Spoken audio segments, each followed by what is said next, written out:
കേരളത്തിൻ്റെ സാമൂഹ്യ സമരസതയുടെ അടിസ്ഥാനം ക്രിസ്ത്യൻ സമൂഹമാണ്.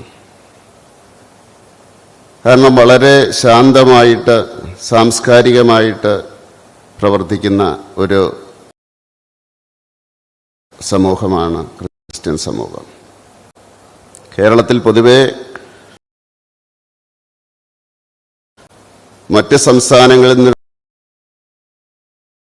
വ്യത്യസ്തമായിട്ട് ശാന്തത നിലനിൽക്കുവാൻ കാരണം അതാണെന്ന് ഞാൻ വിശ്വസിക്കുന്നു. മാത്രമല്ല, ഒരു നല്ല യുവതലമുറയെ വളർത്തിയെടുക്കുവാൻ ഒട്ടും തീവ്രമായിട്ടുള്ള ചിന്തകളില്ലാതെ മുന്നോട്ട് പോകുവാൻ സാധിക്കുന്ന ദൈവഭക്തിയുള്ള ഒരു സമൂഹത്തെ യുവതലമുറയെ ആ യുവതലമുറയെ കാണുമ്പോൾ എപ്പോഴും സന്തോഷം തോന്നും.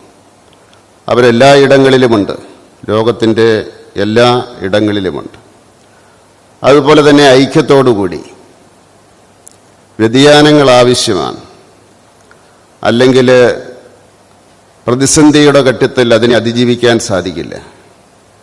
ആരോഗ്യം ഉള്ള ഒരു മനുഷ്യൻ എന്നും ഒരിക്കലും രോഗം വരാത്ത ഒരു മനുഷ്യന് അസുഖം വന്നു കഴിഞ്ഞാൽ അവൻ തളരുന്നത് പോലെ തളർന്നു പോകും.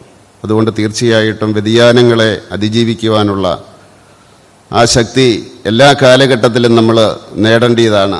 തീർച്ചയായിട്ടും അത് അതിജീവിച്ചിരിക്കുക. അതുപോലെ തന്നെ ഇവിടുത്തെ വിഷയം കാലാനുസൃതമായിട്ടുള്ള സഭാജീവിതവും സേവനങ്ങളും സീറോ മലബാർ സഭയിൽ എന്നാണ് വിഷയം. ആദ്യം പറയുന്നത് വിശ്വാസ പരിപാലനം, ആത്മായ പങ്കാളിത്തം, സമുദായ ശാക്തീകരണം. ആദ്യത്തെ രണ്ട് കാര്യവും ഞാൻ പറഞ്ഞു കഴിഞ്ഞു. രണ്ടാമത്തത് ശാക്തീകരണമാണ്. നമ്മുടെ ജനസംഖ്യ കുറഞ്ഞുകൊണ്ടിരിക്കുകയാണ്. ജനസംഖ്യ കുറയുന്ന അവസരത്തിൽ ബുദ്ധിപരമായിട്ടുള്ള ഇടപെടലാണ് ആവശ്യം.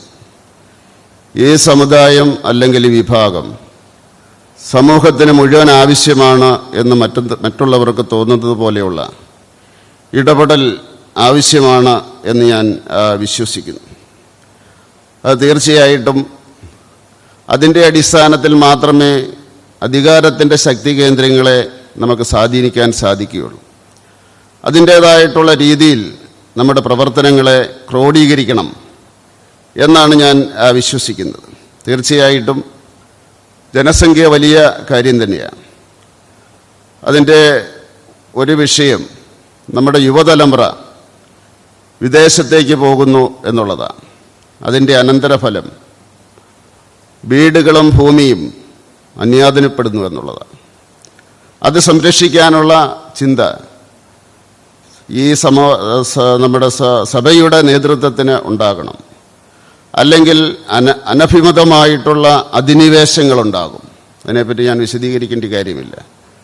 അതുകൊണ്ട് ആ വിജനമാകാൻ പോകുന്ന നമ്മുടെ ഭൂമികൾ, കുടുംബങ്ങൾ, വീടുകൾ അത് സംരക്ഷിക്കാൻ വേണ്ടിയുള്ള ഒരു പദ്ധതി വേണം. അവരെ ഉപദേശിക്കണം. ഒന്നുകിൽ സഹോദരങ്ങൾക്ക് കൊടുക്കുക, ബന്ധുക്കൾക്ക് കൊടുക്കുക, അല്ലെങ്കിൽ പാവപ്പെട്ടവർക്ക് കൊടുക്കുക. അല്ല എങ്കിൽ അത് ഏറ്റെടുക്കാനുള്ളൊരു സംവിധാന സഭ ഉണ്ടാക്കിയില്ല എങ്കിൽ ഏതാനും വർഷങ്ങൾക്കുള്ളിൽ അവിടെയെല്ലാം അധിനിവേശങ്ങളുണ്ടാകും. ആ അധിനിവേശത്തിലൂടെ സഭയുടെ അടിത്തറ തകരും, പിടിച്ചു നിൽക്കാൻ വയ്യാത്ത അവസ്ഥയുണ്ടാകും. അപ്പോൾ അതുകൊണ്ട് ഞാനത് നേരിട്ട് കാണുന്നത് കൊണ്ടാണ് പറയുന്നത്. നേരത്തെ ചിന്തിക്കേണ്ട കാര്യമാണ്. ഏക്കർ കണക്കിന് ഭൂമി ആരുമില്ലാതെ കിടക്കുന്നൊരവസ്ഥയിലേക്ക് ഏതാനും വർഷങ്ങൾക്കുള്ളിലുണ്ടാകും. അതിനെ എങ്ങനെ നമുക്ക് ഫലപ്രദമായിട്ട് ഉപയോഗപ്പെടുത്താം എന്നുള്ളത് ചിന്തിക്കണം. അധിനിവേശങ്ങൾ തുടങ്ങിക്കഴിഞ്ഞു. അത് പത്രക്കാർ നിൽക്കുന്നതുകൊണ്ട് ഞാൻ വിശദീകരിക്കാം. അത് ഈ ആൾപ്പെരുമാറ്റമില്ലാതെ വന്നു കഴിഞ്ഞാൽ അവിടെ കുരങ്ങന്മാർ വരും. അതുപോലെ അല്ലേ, നിങ്ങൾക്കറിയത്തില്ലേ? അതുപോലെ വന്നിട്ട് നമുക്ക് വലിയ ശല്യമായിട്ട് അത് മാറും. അതുകൊണ്ടാണ് മാധ്യമങ്ങളുള്ളത് കൊണ്ട് ഞാൻ പറയുന്നത്.